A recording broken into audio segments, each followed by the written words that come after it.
Assalomu alaykum. IELTS. Hozirda juda ko'plab odamlarda IELTS haqida noto'g'ri tushuncha bor. Ular o'ylashadiki, agar meni IELTSim bo'lsa, menga butun dunyo ochiq. Xohlagan paytimda, xohlagan joyimga bemalol ketsam bo'ladi.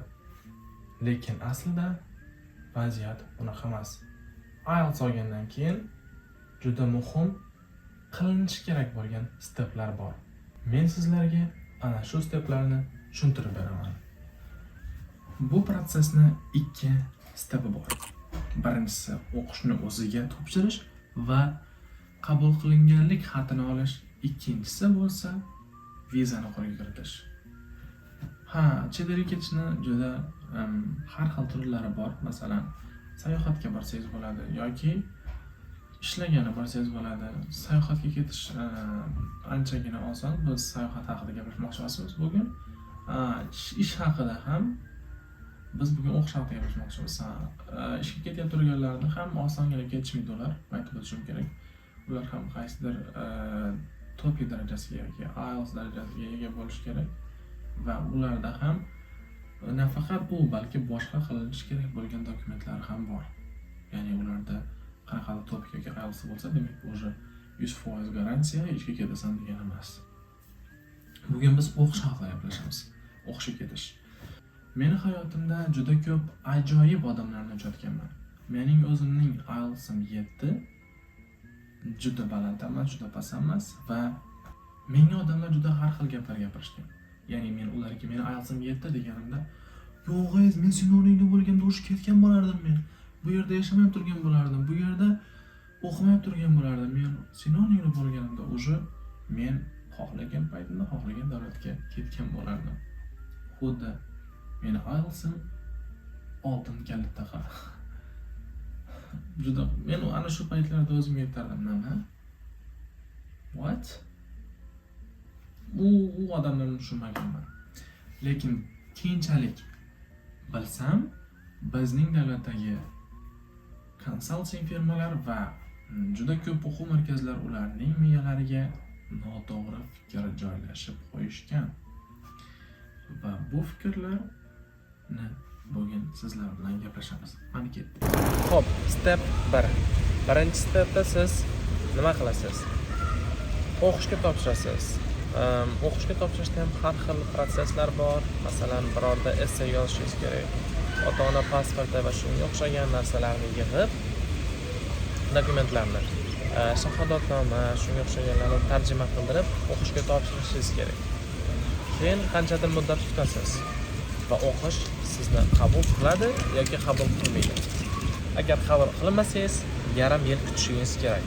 Agar siz boshqa universitetga topshirmay turgan bo'lsangiz, ya'ni aytmoqchi bo'lganim, ba'zida odamlar bitta vaqtda 2-3 ta universitetlarga topshiradi va qaysi qabul qilsa shunga o'tadi. Agar unaqa qilmay turgan bo'lsangiz, demak kutishingiz kerak. Xo'p, agar qabul qilingan bo'lsangiz, endi ikkinchi step bu viza. Endi ana shu dokumentlarni yig'ib va sizning universitetingiz sizni qabul qilgani haqidagi dokumentni ham yig'ib va ba'zida bank balansini ham ko'rsatish kerak, ya'ni bank hisob raqamingizga qanchadir pul qo'yasiz va undan keyin vizaxonaga topshirasiz va vizangiz chiqsa, demak ketasiz, agar vizangiz chiqmasa ketmaysiz. Va bu proses davlatlar uchun har xil. Misol uchun siz 8 IELTS bilan Koreyaga topshiryapsiz. Sizni Koreyaga borishingiz taxminan 50-60%, 65% ham bo'lishi mumkin. Agar siz IELTS 8 bilan Amerikaga topshirib turgan bo'lsangiz, sizni viza shu prosesni umuman complete qilib approve bo'lishingiz taxminan 10% yoki 15% bo'lishi mumkin. Amerikaga ketish shunchalik qiyin. Masalan, agar siz Latviyaga topshirmoqchi agar siz Latviyaga topshirib turgan bo'lsangiz, sizning ketish prosentingiz 70-80% bo'lishi mumkin. Shunaqa gaplar. Videoning oxirida men shuni aytib o'tmoqchimanki, men hech kimni qo'rqitmoqchi emasman. Shunchaki sizlarga aytilmayotgan narsalarni sizlarga aytib qo'yapman. Ya'ni IELTSingiz bor degani sizda butun dunyoning kaliti bor degani emas. Undan keyin ham qilinishi kerak bo'lgan bir ikkita narsalar bor. Ha, IELTSingiz уже deyarli 50% ishni hal qiladi. Har xil davlatlarga aytib o'tganimday, IELTSingiz bor degani bu butun dunyo sizning qo'lingizda emas. Xohlagan joyingizga xohlagan paytda keta olmaysiz. Bu shunchaki IELTS degani o'zi International English Language Testing System, ya'ni xalqaro ingliz tilini baholash sistemasi degani.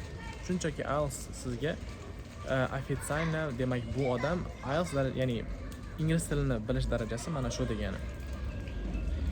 Videoni ko'rganingiz uchun rahmat. Vaqt sarflaganingiz uchun rahmat. Agar yoqqan bo'lsa like qo'ying, yoqmagan bo'lsa ham qo'yavering. Fikringizni kommentariyada qoldiring. Sizda shunaqa narsa bo'lganmi, bo'lmaganmi? Demak, yaxshi kunlarda ko'rishaylik.